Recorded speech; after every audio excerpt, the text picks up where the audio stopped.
Matt, I'm getting old, dude.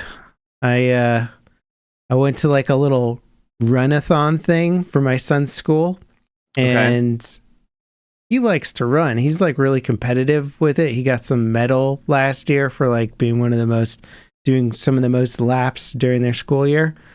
And he's like, "Run with me, Dad." So I was like, "Of course, I'm your father. I'll run with you." Kid did 5 miles, Matt. Now, Wow. granted, it wasn't 5 miles continuous running. There was a lot of walking in between because that would Yeah. be crazy. But I hurt everywhere now, like every So that part means of you my also body. did 5 miles. Yeah. Oh man. Sometimes you don't realize, you just play games all day and you're like, yeah, I feel great. And then you do something moderately physical and you're like, my body. Well, admittedly, if you don't run and you did 5 miles, I mean, that's a pretty big leap. I should tone it down and say I didn't run 5 miles, but it was like on and off running for 5 miles. Yeah. I kept up with him, basically. I was like, Yeah. I'm going to do whatever my little 7-year-old can do, I can do. And he was like, woo, he's like sprinting and like racing with his friends and stuff. And I'm just like dead the next day. I'm like a skeleton getting out of bed, everything. The worst is when you maybe you're a little athletic when you're younger and you're like, oh yeah, I can exercise. And you try to run or do anything. But it's been like years since you've actually done that. And then you just die the next day. Like your entire body just collapses. Yeah. Mm-hmm. I remember like whenever it was time for wrestling season to start again in high school, the first day of practice, they just hit you with like a 3-mile run and then like an insane workout. And we're in high school, so I haven't been exercising. Yeah, who's preparing for that? We're like, right. I will just do nothing right up until that moment, and then like day one of practice, everybody's like throwing up and just dying, and just next day, like don't touch me, everything hurts. Yep.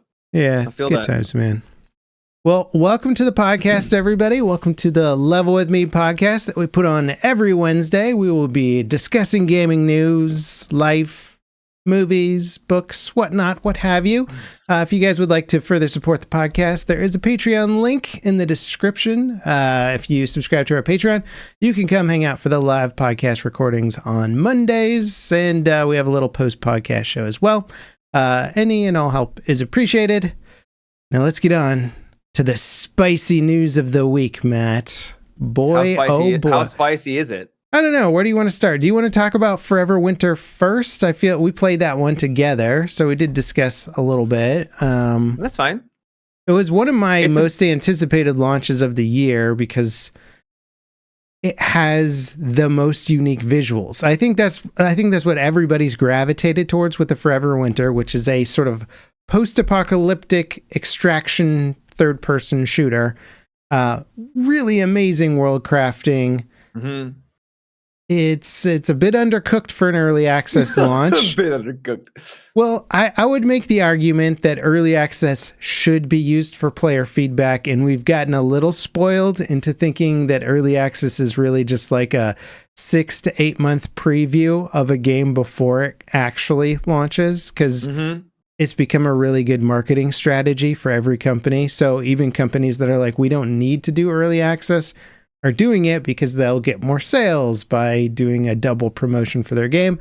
So gamers look at early access now as like kind of, we're getting a feature complete, more semi-polished experience that the devs sort of get a pass for having some bugs with. But I think when Valve initially like conceived of the early access program, it was like, okay, this is for devs who've got a product that's really good, but they need some funds and they need some community support and feedback to really get it in motion and build out the game. And I would say Forever Winter certainly falls into that category in terms of like, it is not a game that is meant to sustain your enjoyment for hours and hours and hours. It is a preview of something that might be finished in 2 years or so. Yeah. So the devs did a great job with the promotion, I felt. They came out with that really candid video describing, they're not going to be pay to win. They talked about how this is going to be community driven and everything. And it was a great video. But I remember thinking at the end of it, okay, so what's the catch? And the catch was it's not done. Like, it's not even close to being done. And that's fine because it's early access. But I think a lot of people had maybe too high of expectations, thinking that things were going to be moving along more than they were. And I'm very much excited, like you said, for the actual release when it officially comes out, because I think there is a ton of promise here. But a lot of games have promise. Yeah. So will they actually be able to realize that? I feel like that's the slogan of like every early access game is like, man, a lot of promise in this one, you know? It's like every game that you're like, sort cool. of, if you see a cool trailer, you could just say that game has a lot of promise, right? It's gameplay wise, I like the concept of an extraction shooter where truly the biggest enemy are these hardcore AI roaming around the environment. And if you don't, if you're not stealthy enough or know when to attack and when to get out, you're just dead and your whole party dies. I like that concept, but from the experience that we played, we're mostly dying to the game bugs to a degree where things would spawn on top of us. And it's like, that probably isn't supposed to happen, right? I don't think the devs were like, and then a wave of super intense bad guys spawns in the middle of your party and massacres you. And you're like, that, I don't think that's fun. Yeah. So I saw some comments of, because you made a video about it, and some people were saying like that we were playing improperly, that we were supposed to play it stealthy. We were in a big group, so we had 4 people total, and there's only so much stealth you can do when you have 4 people and things aggro. And the idea, conceptually, I think the game plays better solo. So going around, I love the thematics of it. You're a lone dude in this horrible world where things have gone awful, and you are literally trying to pick up pieces of a battlefield and scavenge for that to bring back, and then hopefully, get stronger and stronger. And so not that you're going to be able to compete with these mech-like gods, but at least you can get a little bit more powerful. And like that thematic scene is awesome. I love that so much.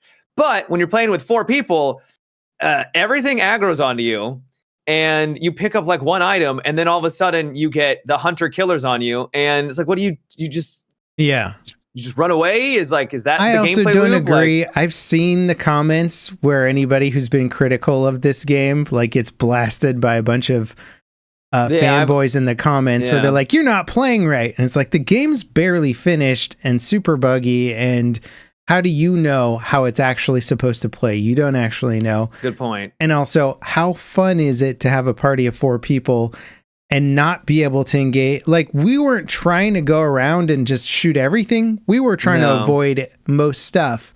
But sometimes you just kind of have to engage. And then should your entire session be like over at that point, or completely dictated from the first moment you have to open fire on something, and then it's like, now the whole map's after you? And it's like, okay, can we not transition back and forth maybe between moments of tension and moments of stealth? Yeah. It's like, once the floodgates are open, they're just sort of open, and then you just gotta go. And that just, it wasn't as enjoyable, and revive times were all janky. So there was like, once somebody in your party goes down, it's just like, bye, if we're moving on. There's no odds of fighting back. Gives you a little bit of a window, like 20 or 30 seconds. But when the juggernaut is directly on your body, it's like, well, I can't get you. Sorry. Yeah. There, and the AI aiming magnets that they have, whatever, where they just don't miss a shot when you're sprinting and jumping around. It's like, there's no way you're going to be able to kneel down and hit the little revive thing while you're just getting chewed up by incoming fire. It's almost moot to criticize the mechanics of the game at this point, because it's so early, right? It just feels like everything's more or less a placeholder.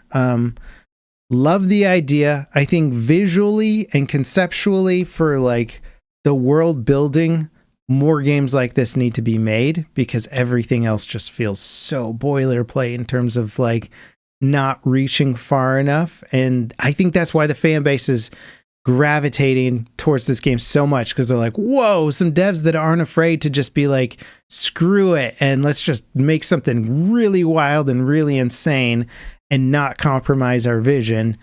And that is attractive. It's just not done yet. It's just, it's not. It's like you said, it's hard to criticize or even comment, because it is so early. Like I don't know what's gonna be. Like I can kind of, like I said, you're a scav and you're supposed to be a scav. You're supposed to be this weakling.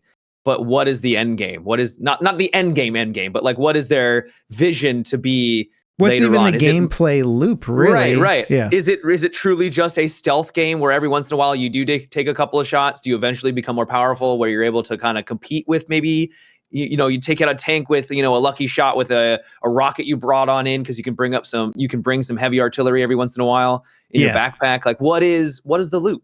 And how good will that AI be?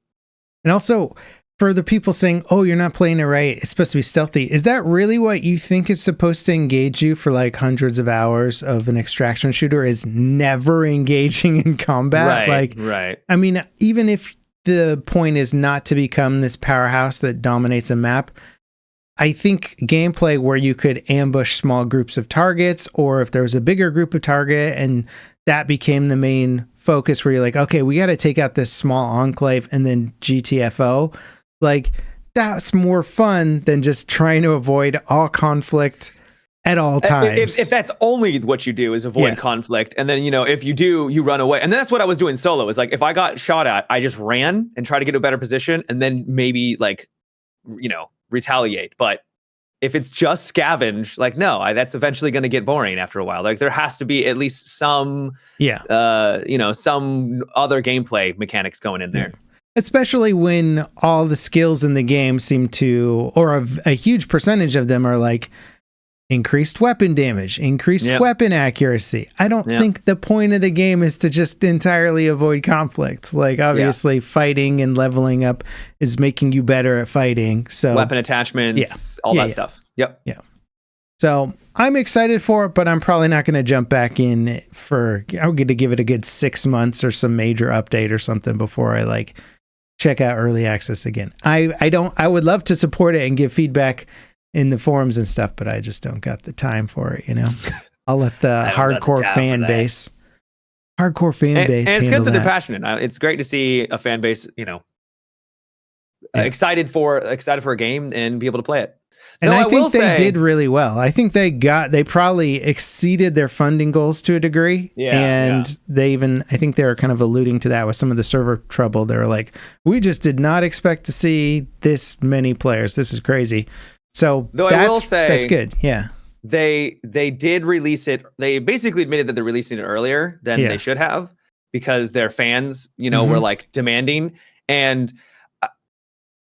I don't think that's a good excuse. No, it's not. I don't think that's a good excuse at all. I think that's a little bit of it's a cop passing out. the buck along. It's a cop out. Yeah. So like I said, I'm excited for the game. I don't want to be like overly negative, but to hear like, oh, they released it in this horrible state because we asked for it. It's like, well, then they shouldn't have listened. You can always find a fan that's going to ask for something dumb or something that doesn't make sense for the company. And then you can just be like, oh, well, they asked for it. It's like, well, okay. Like, you don't have to take the advice or the requests of every single person in your forums. Like, they made a calculated choice. And if it gets them over the finish line and we have a great game in 1 to 2 years, then great. Works. Who cares at the end of the day? As long as people have 2 hours to figure out if they feel like they spent their money wisely or not before requesting that refund. So up to them. Because as soon as you allow it to be paid for, doesn't matter that the devs did it because of community feedback and everything.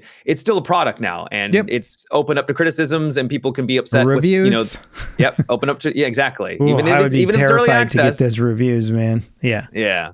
At least, so Steam does separate early access reviews from post-launch reviews, at least in terms of how they're labeled. But I think the aggregate is still all the reviews together. But it does that thing where it's like recent reviews versus all-time reviews. Right. As well, it's interesting. I think Steam needs to give us better data with review metrics too, like for the user, because it's sitting at 8,000 reviews and it's at mostly positive. So like, it looks like launching it when they did was the right call, at least mostly so far. Positive. Holy crap. Yeah. It's at mostly positive right now. Yeah. That's impressive, dude. Yeah. For her. That's what I mean. It's like, damn. So to use my little Steam cheat sheet here, the general rule of thumb is if you look at the number of reviews and then multiply it by about 30. Now, this can fluctuate where they say 20 for some games, 60 for others, could be closer. So if you just want to average it out to 30, that's the amount of copies they sold of the game. So 8,000 times 30 means they sold around 250,000 copies of the game. So multiply that by what, 27? Is that what they were charging for it? Like 25, 20, somewhere around there. I thought. Okay. It'd be around 6.5 mil, depending on, so hopefully that'll get them over the finish line. And obviously that's money that's still coming in too. So now again, that's after Steam's 30% cut and international pricing and taxes, all kinds of other stuff. But yeah. That's good. It's fun to look at and see where they get with it. I wish them well, because it's a really cool concept. Yeah. You know, a game, and I know you've played it, but what game has used early access well, and I think has made huge strides over its early access period, which has not been on early access in Steam, but early access on the Epic Game Store and just came to Steam. Do you know what I'm talking about? Yeah. Witchfire. What'd you think of the newest update? I thought it was really good. Yeah. I played it when it originally came out on Epic and only Epic, and I thought it was really, really underbaked. Like, not great. And I saw what they were trying to go. Well, actually, I didn't really know what they were going for, to be honest. It felt like it was trying a bunch of things and not really succeeding. And now that it has come out and they've come out with a big update, I was like, oh, okay, now I'm starting to see a little bit more of the flow and the vibe of what they're trying to go for. And it's way better, and I enjoyed it a lot. It was a lot of fun. Yeah. I really like the idea of it. They're sort of figuring out how to do a roguelike shooter, which not a lot of people have tried. Like, I think there's a few of them out there. There's a fair amount. Is there? Okay. Yeah. Maybe I just have missed them or something, but I think it's tricky to get it right because you don't want the gameplay to feel repetitive. And there's something about roguelites when they're top-down games, like a Hades style game, where the repetition in that gameplay is fun and addicting, but the repetition in a shooter is harder to make fun and addicting. Feels like it gets stale quicker with shooter mechanics somehow. And I don't really know why that is, but I feel like they've figured it out a bit with this one, where the combat really does feel fun, and it's fun to just kind of churn through the same baddies over and over. Yeah, they're clearly taking some inspiration with their weapon mechanics from like Destiny. You use some of the weapons, you're like, oh, this straight up is just like a Destiny weapon. Which is cool because Destiny has some of the better and best, dare I say, weapon mechanics in like all of shooters. Like, it's really, really good. That said, I do. It's still very early access. So if you're thinking about picking it up, do even people even know what Witchfire is? It is, like you said, a FPS roguelike. You go into like an island, and your job is to basically go to these little nodes that are random that will have varying degrees of enemy difficulty. You wipe them out, and if you are successful, you can then pick up a crystal, which will then give you basically a buff that you can choose from. And thematically, it's kind of like Dark Ages, demons and witch hunters and that kind of thing. Yeah. And so you'll have different abilities that you can use. You have different weapons that you can swap to that have really cool like effects that you like level up your weapon outside of the match that you're actually playing on. And so you'll have like different tiers, so they'll get even stronger and more powerful. And you essentially build up your character like you would in Hades throughout a match, so that by the end, once you actually reach the boss, which you can do literally at any time if you want to, you can just go straight to the boss. You will hopefully be powerful enough to be able to take it out and beat the map. It's a fun gameplay loop. It does get a bit repetitive, but the one thing I think I'm still a little disappointed by is, did you play the boss at all? For the first, I guess, second island? No? Didn't make it. It's a sword. You know the swordsman character? like the normal enemies, it's that, but with like a couple more abilities, and that's it. So it's not like a really cool, like, hey, I'm fighting the cool hard boss. And monkey. Yeah. Okay, gotcha. Yeah. So I was pretty let down because I think it's the same boss when I played originally when it first came out, and that was a bit like, oh, that I was kind of hoping that you would have tried to expand upon that or make it a little bit more interesting than just a swordsman. I think it's a game where if you're really attracted by the concept and what you see in, say, like a YouTube video, then you'll probably enjoy the early access. But their plan is to release the 1.0 in 2025, which will contain the final boss and a bunch of other stuff. At which point I think the game will feel hopefully much more content rich. And like it has the appropriate amount of content. I can't lie though. Like the progression feels fun. When you get it, like you unlock a new weapon, you're like, damn, okay, what does this play like? Then you use it, you're like, this isn't very good. But then you level it up to the next tier and you're like, oh, so this is kind of how it's supposed to work. There's like a revolver and you level it once and it will now, each headshot that you get will then, the next time you reload, will increase the damage of those shots. So now all of a sudden it's hitting harder. And so as long as it rewards you for precision. So if you're just hitting your headshot after headshot, you're doing more and more damage. So it's just ramping. It's not ramping higher and higher, but it's just, at that flat higher rate. And then I think that the higher tier beyond that, it does something even crazier. So you just get these weapons that are just coming online and have different play styles. And it's really exciting and fun to use them, which is good for a first person shooter. You want the weapons to be enjoyable to use. So they definitely have that going for them. It seems like a good game for like sort of getting you in that like almost Doom style flow state of just like hitting your shots, getting the right combos and stuff that you need to get into. Throwing out a spell every once in a while. I like that. That's hard to do. That takes a lot of trial and error and game development time and going back to the drawing board. So I'm excited to see where that one goes. How excited were you for the new Meta augmented reality glasses, baby? Woo! I think I've seen commercials for it. That was the big thing last week, tech-wise anyway. Okay. I think they're called Orion, but they're not going to become a product. They were supposed to become a product, and then Facebook was like, these will be tech demos, and we're going to make a new product in like a year or whatever.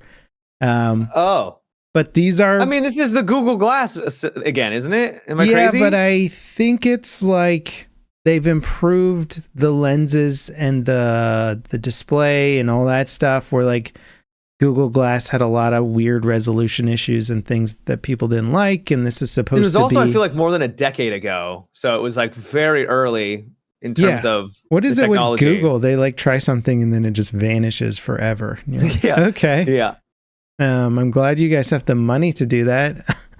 But I don't know. I've been waiting for AR forever. Like I believe a lot of the things will be cool. I don't want Facebook to be the first company to bring it to us because I mean, have you opened up with Facebook the app recently? I have not. It is a nightmare, man. Like you guys can't even get a social media website to be just fun to use or like enjoyable. I don't want it on my face now. I don't want your user interface over my glasses. This is going to be a nightmare. Well, buckle up when they start getting us neural implants, and then you got Facebook ads directly in your brain. Yeah, that'll be good.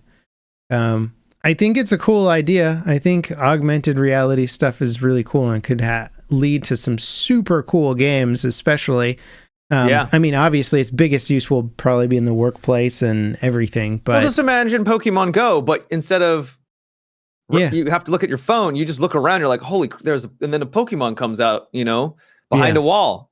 That'd be cool. Yeah, there was a study about because people have been using sort of cybernetic implants for a long time and sort of researching it and wearable computers essentially. Okay. So, I mean, the studies have been going on for a long time, since like the 90s and like early 2000s, and just any way that somebody can use a computer to enhance their day-to-day stuff. And for the people who really got like, were researching it and writing papers on it, they found that when the computer would take over for remembering things like people's names and times and blah blah, like your brain just stops doing that as a function. And it's like, how crazy would that be if, like, when I saw you, my glasses were like, that is Matimio. He is a Twitch streamer, blah blah blah. And then I'm like, oh, hello, Matimio, because my brain and then you just don't. Your brain just was like, I'm not doing this anymore. I've allocated that that hard drive space to something else now, so I'm going to use it for nothing. Now. And then my glasses run out of batteries, and I see you walking down the street, and I'm like, something about you, man. I feel like we know each other. And then I'm like, my battery also ran out. Yeah. It's going to get weird, man. I don't know. I don't know if I'm ready for that future. But that's how they're demoing it, is like you just look around and it's like, I mean, that's how Google Glass was also advertising itself a decade ago. Yeah. And then I think people were like, I don't want to have all of my information available for someone to be, just glance at. And I don't know. I think there's a little bit of invasion of privacy with that, because if I just walk down the street and it's just analyzing someone's face and like, oh yeah, that's Tom. Never met Tom before, but now I know, who he is, his Facebook status, all that stuff. I don't know how I feel about that. This tech and data in the wrong hands is a dystopian nightmare and the end of humanity, basically. I don't know if I go end of humanity, but maybe. I mean, give it to an authoritarian state with, it could be real bad. Could be. Anyway, it's interesting stuff. We're not going to be the people to adopt it. It'll be the younger people, and then they'll we won't have any jobs anymore because they'll be like, how are your AR skills? And you'll be like, I never got those glasses. I'm like, okay, that's nice. Good luck in your job search. Good luck in the mines. Yeah. The future. I'm excited about it. Anything get you excited from the Sony State of Play that happened last week? Yeah, the Ghost of Yotei. That was cool. A sequel to Ghost of Tsushima. Yeah. Yes. Yeah. I mean, we didn't see any like gameplay. It just was like, panning through a beautiful environment, and then you see the protagonist, and that's like the trailer. Yeah. But it was gorgeous. I loved the first game. The first game was, I thought, fantastic, and I'm excited to see what they do with the sequel. Which is, it's a sequel, but it's not. I don't think it has anything to do with the original game in terms of like. Yeah, what was the main guy's name in the first one? Jin. I think. Jin. Yeah, so we don't even know if he's going to be in this one. I think it's like 200 years later, so I doubt he's going to be in it. Yeah, no, unless they're like referring to his like his and like the legends of the ghosts or something. Maybe this person is his great. Well, it's like great granddaughter or something. Yeah, or something. Yeah. Yeah, I did see some people upset because they thought Jin was going to be in it, and they sort of didn't indicate whether or not the story was going to be continued, but it's going to be another game. It's fine. By the same devs, and so I'm sure it'll be cool. Hopefully it's interesting and innovative, as opposed to just kind of a repeat of the previous game. I don't know, because I see this game as having... The first one was very successful, and I think they were very excited about it being so successful for being a brand new IP. It's a big risk for a big company like that. For sure. And usually when they're like, oh my God, the big new IP is successful, don't change anything ever. And then it turns into like an Assassin's Creed game, and you're just like, then here's the next Assassin's Creed. Speaking of... Yeah. How you Assassin's like that segue? Creed struggling right now. Ubisoft in general is just getting kicked in the shins over and over and over again. Yeah, I hope you didn't buy any Ubisoft stock like in the past. Or maybe this is the time to actually buy it. Yeah, maybe buy now if you think they're going to turn the boat around. Do not take our financial advice. Yeah, but this is not a financial advice show. But so Ubisoft stock has just been on a downhill trend for basically a decade. I think I read an article said their stock hasn't been this low in like 10 years or something like that. It's down like 90% or something. Mm-hmm. Which is really crazy to think about because they're such a huge company. I mean, there was every year for like the past 10 years, it feels like I've played 2 to 3 Ubisoft titles at least. They're just cranking them out. But that and what we were just talking about is like, I think they got some big IPs and they got comfortable. They stopped innovating, and sure, they have some big hits and some big titles here and there. But then you look at some of the big games that like more or less probably flopped or really just didn't impress that much. It's like you got like Ghost Recon Breakpoint, right? Is that the machine one that came out? Yep. And that was just sort of a whatever, nothing burger. Where the first game, like, really, it was cool. The first game was very cool, and you're like, just build upon that concept. That's a really cool thing. And then they're like, okay, but what if? Yeah, I don't know. What if it turned into an RPG where you have stats on your gear in it just got more weird. realistic, authentic setting? So it conflicted really poorly with and didn't resonate with the player base. Well, yeah, and then they turned from a tactical military, infiltration game into a basically James Bond, here's the island of high-tech robots type narrative. And yeah, I know that is actually a little more in line with some of the Ghost Recon stuff, but still, I don't know. It was just weird. You got Watch Dogs, right? I mean, they really tried with that one. They had Watch Dogs 2 and Watchdog Legion, which definitely killed it for them. Yeah, it's such a weird thing where they advertise an incredible product and then deliver a really mediocre experience, at least compared to what the advertisement was. I feel like I like Ubisoft games, but I feel the way I describe it is you're not going into it assuming it's going to be a masterpiece. They're just like fun adventure popcorn films where, I'm not going to every movie theater expecting to see a masterpiece, right? And I feel like gamers are expecting that a lot these days. It's like, why am I going to spend this kind of money? And valid criticism on something that is just kind of more mid and mediocre. Yeah. And that's pretty much what Ubisoft has been known for. Can you think of a game other than with a couple of exceptions, like their Prince of Persia game, I thought was actually really, really well done. Yeah. Most of them are just average fun adventures and you're not expecting anything groundbreaking. Yeah. It's like the gameplay and the general gaming experience is incredibly basic with a high production quality over the top, where you're like, this looks really good and the graphics are nice and there's a lot of stuff to do if I really want to explore every nook and cranny, but there's nothing exciting or innovative about the experience except for that one feature, where it's like, oh, the new Assassin's Creed game, you can, I don't know, dual wield of crossbows or something, like they just throw some random thing in there and you're like, okay, I guess that's the new thing. Yeah, I mean, and think about how much they lost on Skull and Bones. They tried that. Yeah, I forgot about Skull and Bones. Yeah. Remember Hyperscape? Remember that one?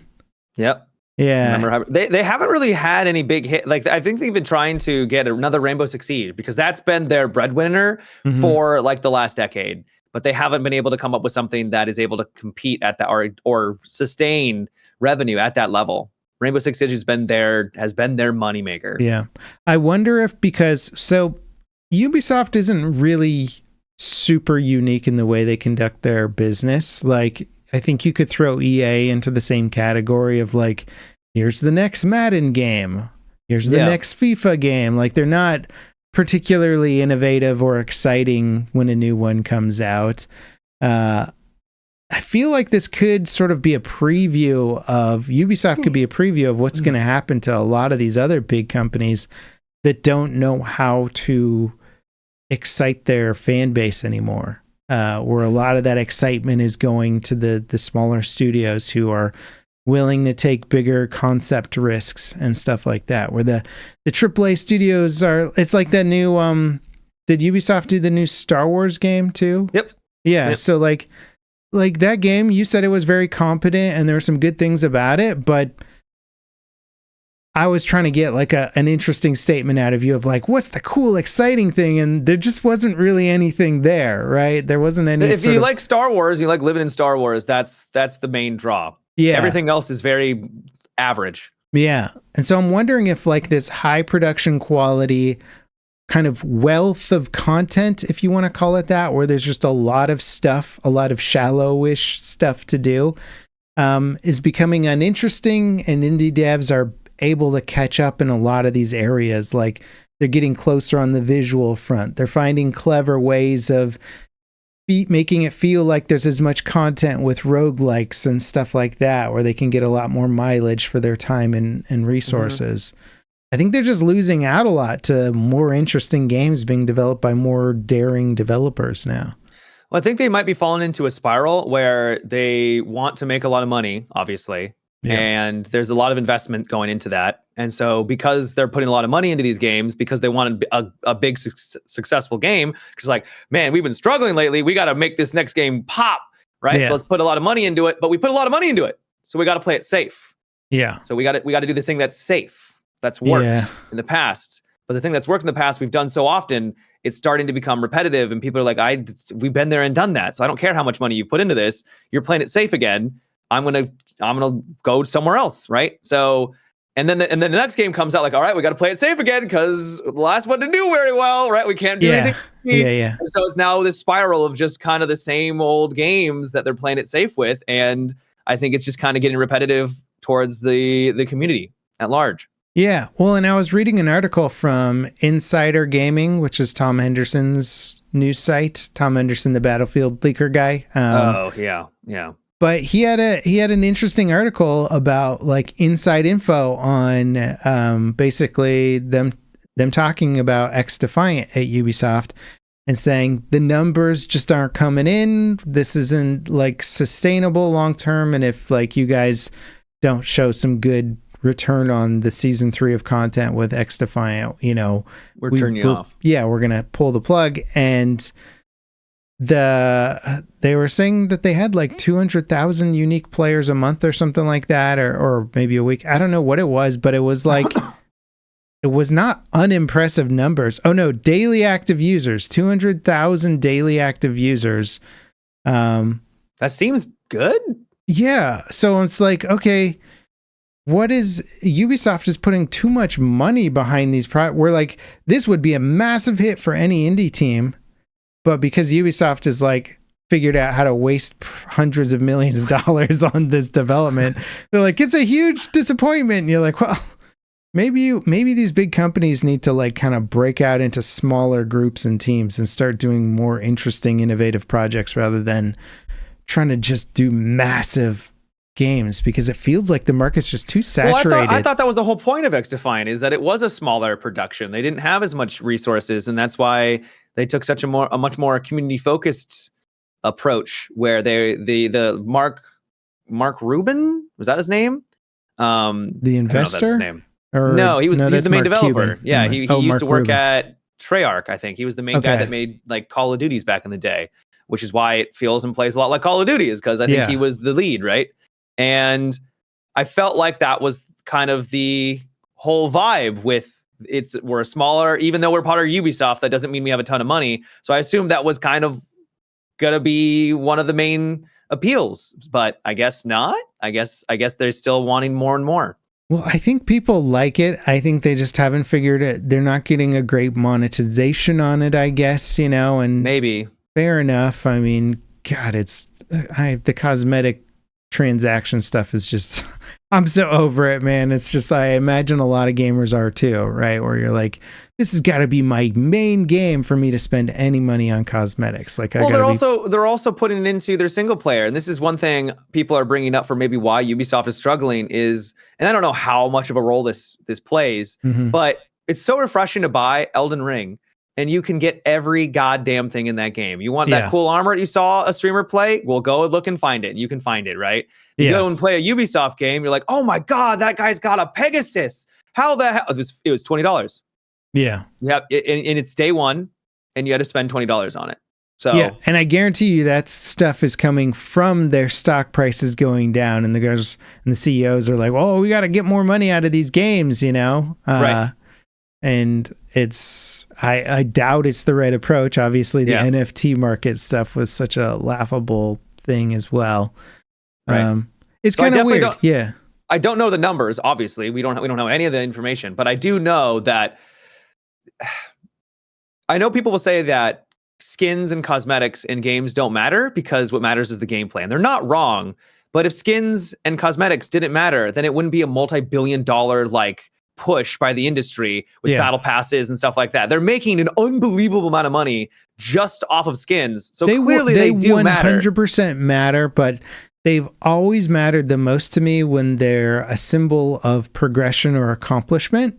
Yep. Versus I paid and in a $20 single player game, for this thing. Yeah. when it's progression and you can't get the really cool, you're like, oh damn, I finally got this. Like my character looks so cool. Nope, it's behind a paywall. Yeah, like there's nothing cooler than joining like an MMO game and you're like in starter village and some dude walks by in like his level 100 armor or whatever. And you're like, whoa, what the heck is that? How do you get all that stuff? And then you like look it up and it's like, oh, he's probably like 500 hours into the game and all this stuff. And whoa, that's so cool. Now you've got this idea of like, okay, that's neat. And it's from progression. It's from playing the game. It's from doing well or investing a lot of time. And that has meaning to the cosmetics and the progression and all that stuff. And then when you see some guy on a Pegasus and it's $20, you're like, okay, well, that's stupid. I don't like it. Screw that guy. It also makes me not want to grind for those, for other cool items. Cause like I could have just bought something that was probably equally cool, just with money. And it sort of lessens it. So I don't know if this is playing any role in Ubisoft's struggles, because they're trying to, I'm sure the monetization helps them, at least in some respect, but I think maybe it's in the long term. We hit on earlier. They're just not making exciting games, and they haven't for a long time. I think it's a combination of a lot of stuff, just across the board. Yep. They're just not making the highest quality products, and they're just, it's just kind of average. It's true. They have launched a lot of buggy stuff too, so that doesn't help either. But skull and bones, baby. Well, I mean, that's like the Ubisoft approach to whatever. Market something really exciting and then deliver something really mediocre. Yeah, like 8 years later. Yep. So how's the new Helldivers content? Is it good enough to finally get me into the game and playing it? How good is it? Well, you probably have heard the controversies over the last couple of months where the devs have been really criticized for their balance. Oh yeah. The flamethrower would be one of them. Yeah. Apparently, I didn't look into it too deeply, but I heard that they pretty much just reverted all of the changes that they had made over the last year. Not quite a year because it hasn't been out that long, but last 6 months, and made everything punchier again, and the weapons are more powerful, so you feel like you're actually able to compete and deal with the threat that is coming against you.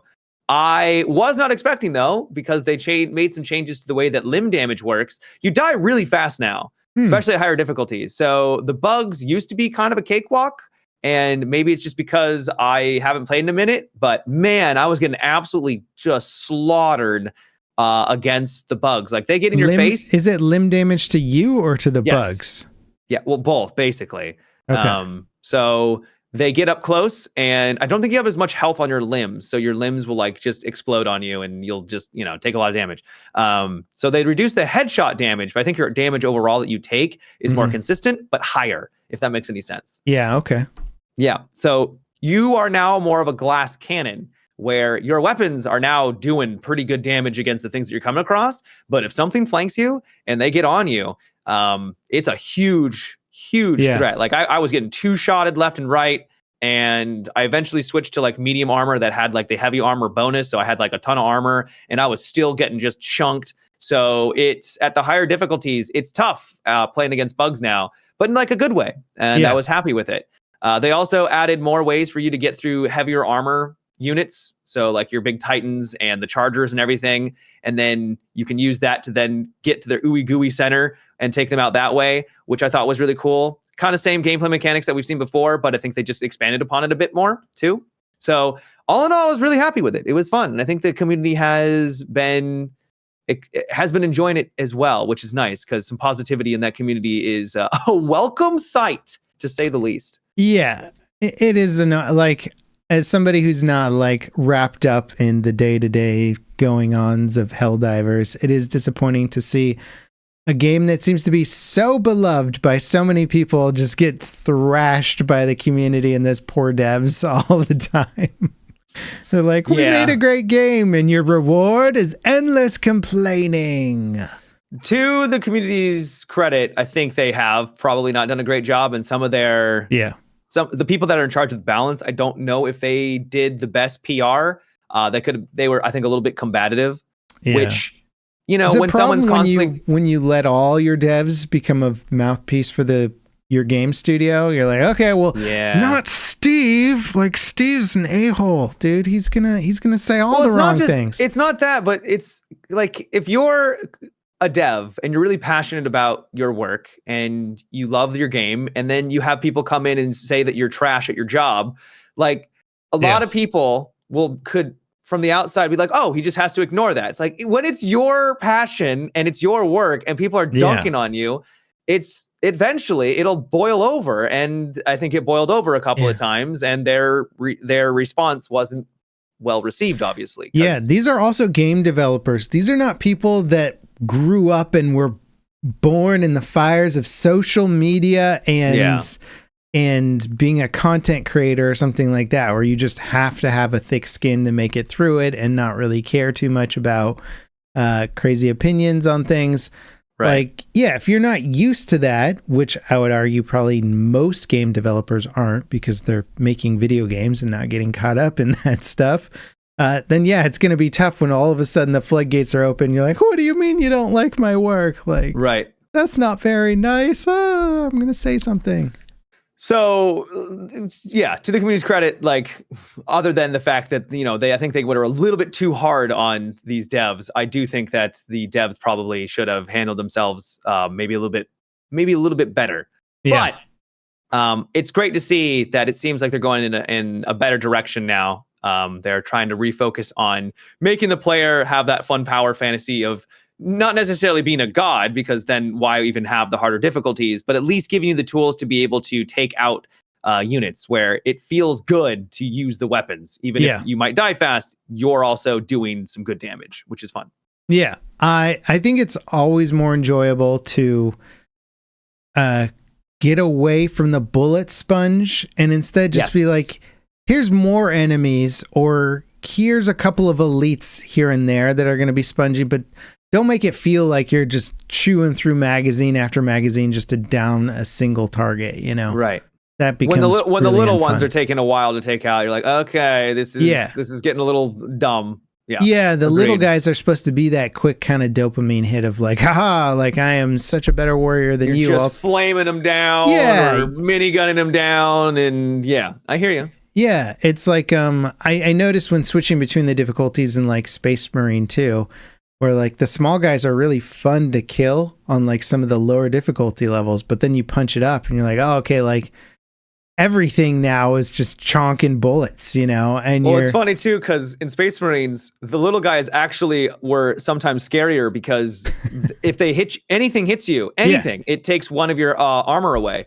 So like, if you get swarmed, you're like, my armor's gone. There's no way I'm going to be able to block all of this damage. So I guess I'll cool.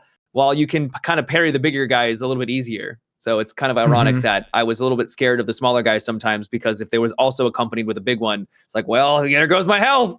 Yeah. I think that's a good lesson, though, because so many games are now going down this kind of, there's a lot of swarm games out there where you have to deal with lots of enemies. And it's like, you got to make the little guys fun to kill across all difficulties. Don't make them chonky, and ramp up the difficulty in other ways. Let's stop bullet sponging it, you know?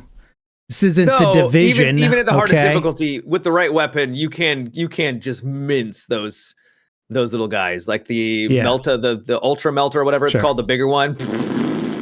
They die. Everything dies. Nice. Well, that's good to see that's going well. I will eventually get into that game. Yeah. What's this little card game you've been up to? Oh, so you remember that Supermarket Simulator game I played? How could I forget? Yeah, how could you forget? You dominated the region in Matimio's milk sales, right? I did, yeah. And so this one is essentially the same thing, but for a card game, like a card shop. You are literally opening up a card shop. You're selling cards. You're selling packs. And baseball cards or like Magic? Pokemon, but it's Pokemon. Okay. Yeah, but it's not actually Pokemon. So I don't think it's the same developers as Supermarket Simulator, but because it's using assets, I think from that, because I think the Supermarket Simulator probably used assets from a store, like they bought the assets. I think this one's doing like the same thing, and they're using like the same engine. So like mechanically, it's almost identical, like across the board. It's like I'm playing the same game, but in this, it's cards. The twist on it though is that it's got like a little bit of gambling to it, where you know when you are opening up card packs and you're like, oh, I got the golden Pikachu or whatever. Right. It's that, and then you can sell those for like hundreds of dollars. Wait, and so why, if you're running the store, why are you opening the packs? Because it's just the way that it works. You're basically using your own product. So you'll put up packs and people will buy them. I guess stores do that. They'll open the packs and then they'll put the cards in the display case, and then you can come by and be like, I want the golden Pikachu, and they'll be like $20. Yep. Yeah. So that's basically what they're doing here. It actually is fun because it's got that aspect. People play and buy packs in real life because there's that dopamine, right? It's essentially, pseudo gambling in a way, right? And what are you gonna get? I opened up a pack and at the end of my stream, and it was worth $3,000. Wow. There was a card that and that's not, you have no context. The biggest one I had before that was like $100, right? So it was incredibly rare. Everyone in my chat was like, "Oh my god, how did you even get that?" So there's that kind of like gameplay loop in there where you're managing your store. You're trying to make sure that people aren't stinky. You need to put down perfume, like little deodorant stations, so that it emanates perfume and deodorant on people that come in smelling bad. Oh my god, dude. Yeah, it's kind of funny. It's kind of insulting to card people, you're like... and gamers in general. All right, yeah, like maybe they're not all the best smelling people, but come on, like that's a little And it's insulting. funny because you can just pick up, because when you first start, you don't have the station that just does it automatically. Yeah. You have to go up and spray them as they're sitting at your table. So that's kind of funny. But yeah, you manage all that, and then when there's some downtime, you go over and you start ripping open packs and seeing what you have, and you're like, oh baby, I got the silver edition of the gulper. I don't know. Yeah. I don't know what they're called. Dude, when I was working at EA as a QA tester at one point, and it's like 20 years ago. Actually, oh my god.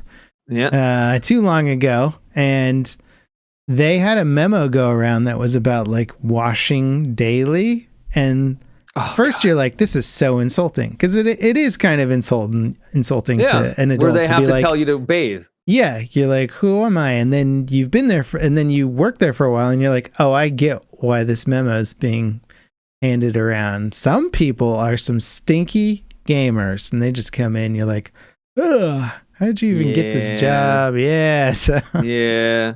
I don't know. Maybe this game's more accurate than we think. I wonder what goes through someone's head when they're like, I'm going to go to work, but you haven't showered. Well, why would I shower? It's like, come on. You've got to realize. Yeah. Like, you can just, after a shower, you feel a certain way, right? You feel clean. And then when you're going through your day, and then you're getting a little sweaty, and you get a little, maybe a little bit of grease on you, because that's your body just generates oil. Like, you can feel that, and you can see. Yeah, but Matt, I think you're really used to, if you shower daily, you become used to the feeling of what it's like to be clean versus dirty.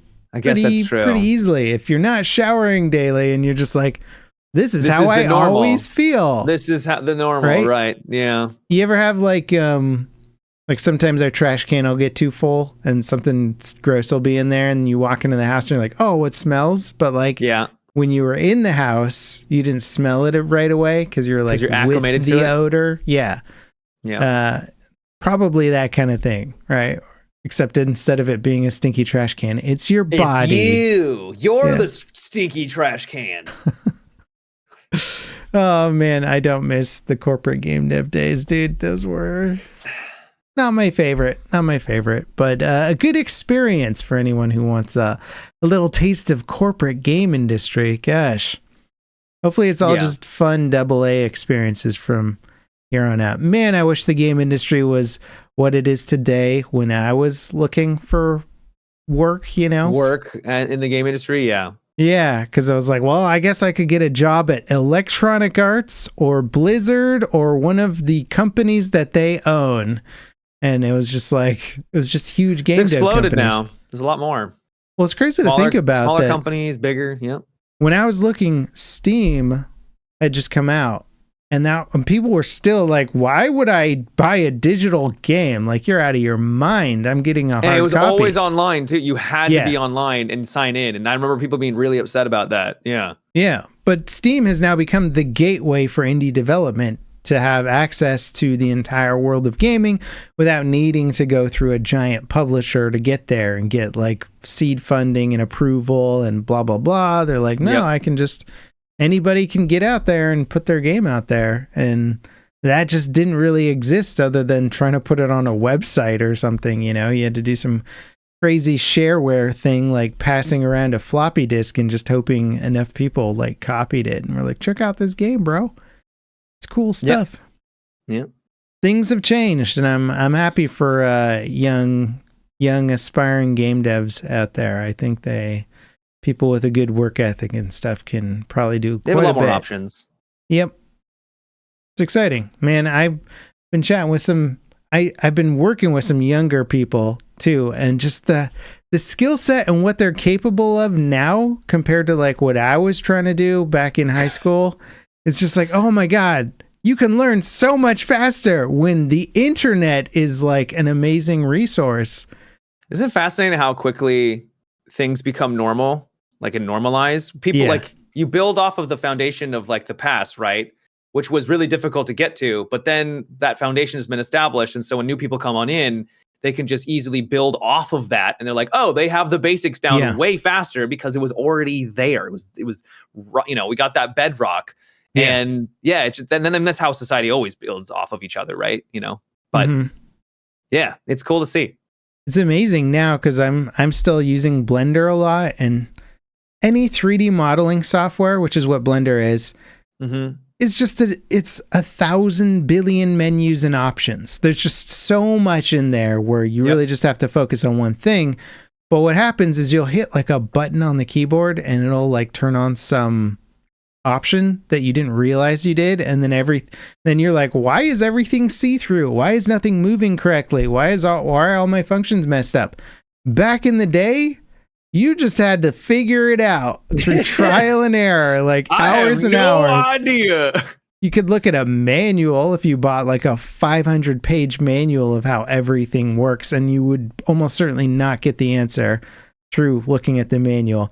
Now I'm like, pop open ChatGPT and I'm like, hey, Blender's doing this thing, blah, blah, blah. It gives me a list of the top 10 most likely reasons that's happening. And then I'll go through and then like problem solved in like 2 minutes or something. And you're just like, wow, you can learn so much faster with like modern resources. It's crazy. Yeah. And if you even try to do that, even just like, let's say 5 years ago, where you had to then go online and hope that someone had a solution for you. Yeah. It's like, no, it will just scavenge the internet for you and then figure it out for you. Yeah. Yeah. It's crazy. Yeah. It's getting faster and faster. And so, yeah, young people, like 18-year-olds are at the level where like a professional game dev would have been with like 10 years of experience or something. Well, I don't want to go that far, but I don't know, man. I do hear you. There's some savants out there. It's pretty crazy. I mean, because we're playing, it's like, what was that body cam game that was made by like an 18-year-old and a 20-year-old, right? And you're like,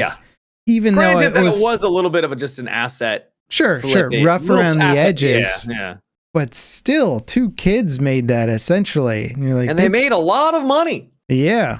And that's going to be the foundation for them building, an entire game career off of, right? Like their very first game was a hit. They have 22,000 reviews. There you go. You want to do, I don't know what they charge for that game. We don't need to do the math, but if that's just 2 guys, it's millions 22,000. Even if all they sold was 22,000 at $30, that's a lot of money. Yeah. That's a lot of money. It's a lot more than that. Yeah. I'm excited for that not body cam, the unrecord game. Yeah. Yeah, the game that everybody thought body cam was. I feel kind of bad for the end record devs, but I think when that game comes out, it'll get its attention. If it's good. Yeah, if it's good. It does look good, but we'll see, man. All that asset flip Unreal Engine stuff. It's cool. Unity promoted Unity 6 or whatever their new engine is with this pretty cool trailer that was like some sort of time traveling pseudo World War I thing. It looked really cool. I hope Unity can come back because like we want the competition in the game engine sphere. Need the competition. Yeah, absolutely. Otherwise, it's just going to get too crazy. Too crazy out there. You watch any good movies? Read any good books? No, I've been reading this Empire Silence. You know when you read a book that you know you're gonna like, but you just can't get into it, and then there's finally a hook. I finally got to the hook where I'm like, nice. Okay, now I'm in. So I'm like 50 pages away from finishing it off, and it's good. And I hear the later books get absolutely bonkers. So yeah, cool. Sci-fi where it's like it has to establish it being very sci-fi, which takes a long time. Okay. If that makes any sense. Maybe. Yeah. You gotta lay down the rules for the universe, and if it's a deep universe, then that's a lot of rules. Well, it's cool because it deals with this is kind of it's not really spoilery. It's set in a universe where mankind has basically made it's like an empire in the stars, right? All over, and they travel light years to get from place to place.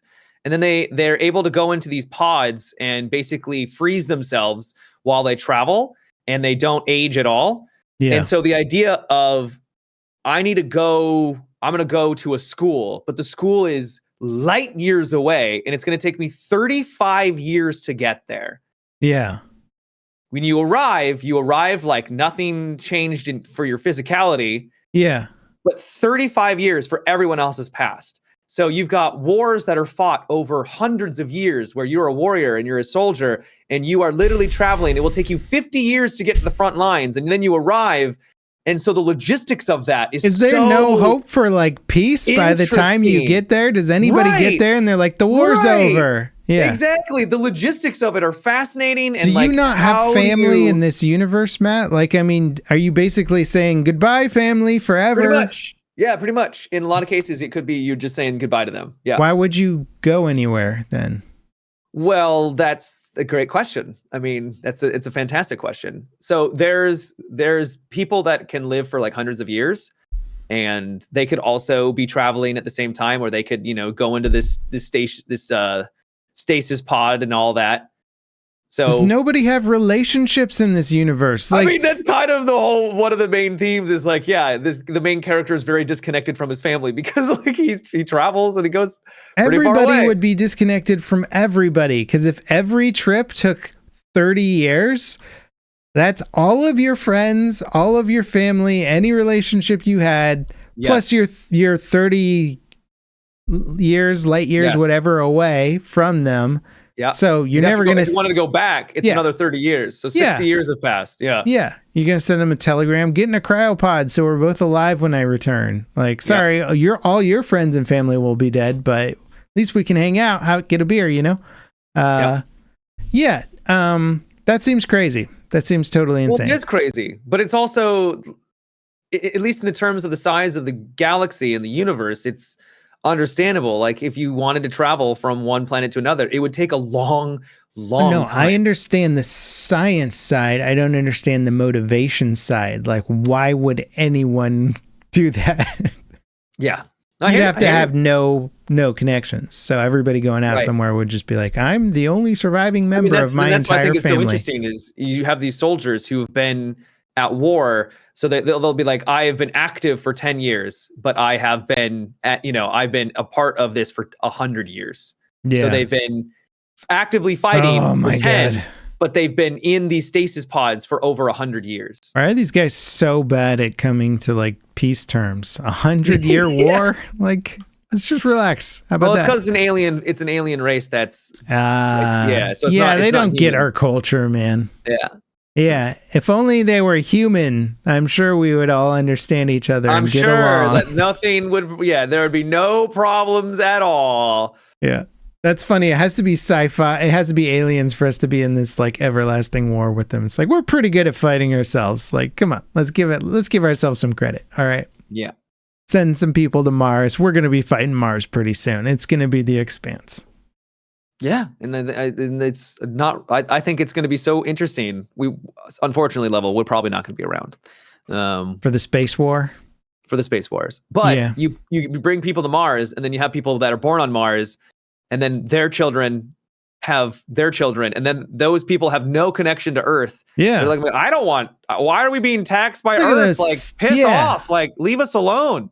Look at them with their oceans and their atmosphere over there. Those spoiled brats. Their gravity. Yeah, they're 1G. Yeah. Right? Is that what it would be called? One Earth gravity. Yeah, they're 1Gs. Yeah.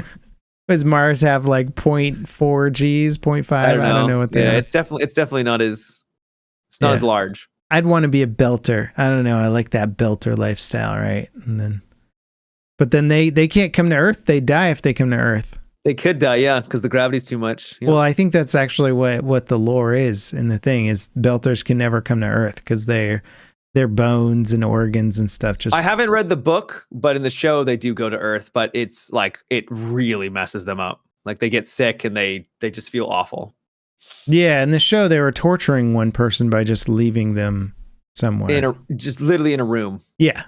And they're just like, oh, dying. And they're like, ha. They don't, there was like one moment and then they never like go back because he's like really elongated because there's no gravity. So like they're able to get a lot taller, but because of that, they're now, when they go to anywhere that has gravity, it destroys them. Yeah. But that was like only one episode in the entire show. And then they never had any of those elongated bodies ever again. Yeah, yeah. But there was a lot more fighting. Yes. Good show. Fun show. It was a fantastic show. Yeah. Never seen cloaked asteroids, man. I thought that was a pretty cool weapon. I was like, oh man, that's like the ultimate secret weapon. I've been watching a couple of things. I got into Dairy Girls, which is very funny. Dairy Girls. Did you watch that? No. It's like dairy as in milk? No. It's a city in Ireland. And it sort of takes place during the it's a sitcom. Yeah. Thing. Yeah, in the what year did the whole like Protestant and Catholic war thing happen? Yeah, Derry is in Derry. Yeah. God damn, the reviews on this are crazy. Yeah, it's really good. So it's like a comedy drama. Yeah, it's mostly comedy. So Northern Ireland, and it's sort of in the period of the big civil war thing between the Protestants and the Catholics. But it's really just teenage girls growing up in that world and not really caring or fully understanding the drama of it all. Okay. But it's actually quite funny. It's really good. So I recommend that one. Nice. I mean, you haven't really sold me too much on it. It's like, it's, teenage girls, living their life. It's like, okay, not something I'm usually relating to, but yeah, I could be convinced. You'd have to watch the trailer. I would just say it's really good comedy writing. With, a little bit of heartfelt undertones here and there, but it is quite funny. Like one of the those reviews are banging, so. Yeah, solid show. It's on Netflix, I think. Yeah, Netflix. Nice. I watched another movie called Ghostlight, which I was a little bit misled by the trailer because I'm a sucker for any coming of age movie, and the trailer shows a movie with like kind of this family. There's a dad, and he's sort of like a construction worker, bad communication skills, has a tough relationship with his daughter, and then like joins a community theater and finds out that he loves acting and Shakespeare and stuff like that, but he's like too embarrassed to tell his family. And then him and his daughter bond over it. And I was like, oh, this is like, that's the premise that the trailer sets up. So I was like, cool. Like I'm down for this. This looks sweet. Some really, really dark and dramatic undertones that I wasn't prepared for, but a fantastically well-written, well-acted movie. You're coming in expecting just a heartwarming little show, Yeah. and then all of a sudden it it's like suckered me in. They knew what they were doing. They couldn't darkness rises. They couldn't quite lead in with the real premise of what was happening. But really good. Nice. I do also recommend that one if you're in for like a heartfelt but also somewhat dramatic story. And then guilty pleasure. While I've been modeling, I need a show on the side that I can. Sometimes I'll listen to a podcast. Sometimes I'll put on a show that I know visually I don't need to look at as much, which is usually like a drama or like a show about relationships or something like that. So I started watching Nobody Wants This, which Nobody Wants This. Yeah. I think I've heard of that. The actress Kristen Bell? She's been in like a billion things.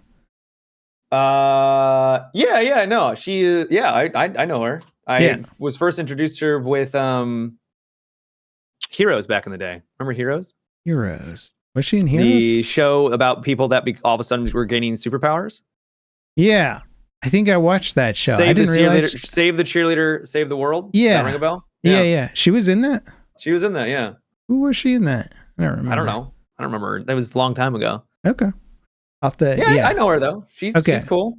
So this is like it's a guilty pleasure watch for sure, but basically she's just this chick doing some podcast thing and hasn't had like a good relationship for a while, and she falls for this guy who's like a rabbi, but she's like not religious at all.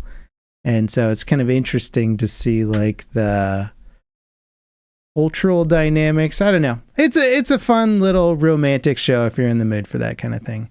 God, I'm becoming old, Matt. I don't know. I see like an action show. I was looking at the animated Terminator show on Netflix. Yeah. And I was like, this or a Kristen Bell romance. I don't know. And I went for the Kristen Bell romance. Go with the romance. Yeah. I mean, as I get older, the less. I mean, I love action, but I don't care about the action scenes as much. They're the most boring part of the movie a lot. I know they are. It's like I don't care about the flashing cool unless it's something unique and like actually relevant to the characters and like progresses the character development.